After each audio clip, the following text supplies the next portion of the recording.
Okay, if you need a little more scrying time, please pause the video now.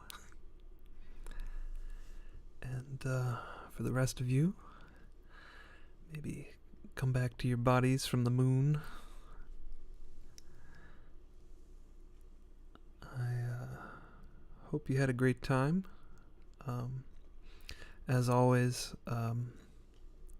feel free to write up a description of your experience and post it below in the comments below this video.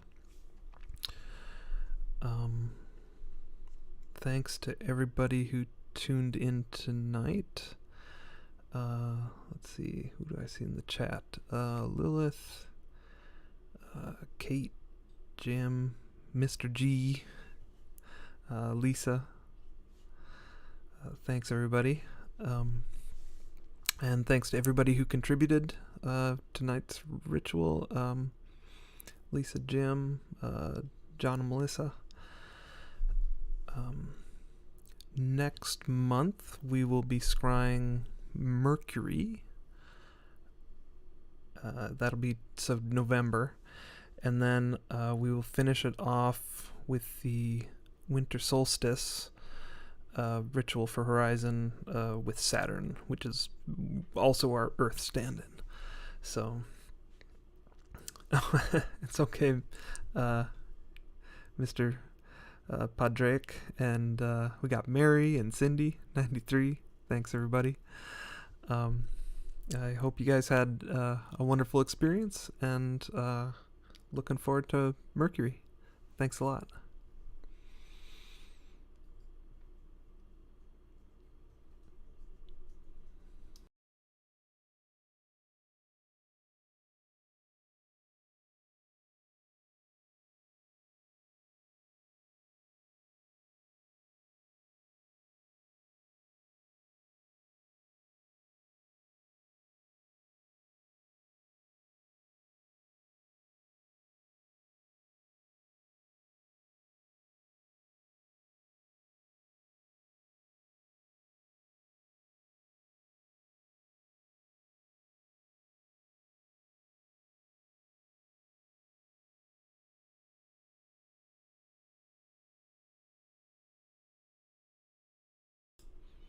I have no idea what that flower is. If anybody knows, let me know.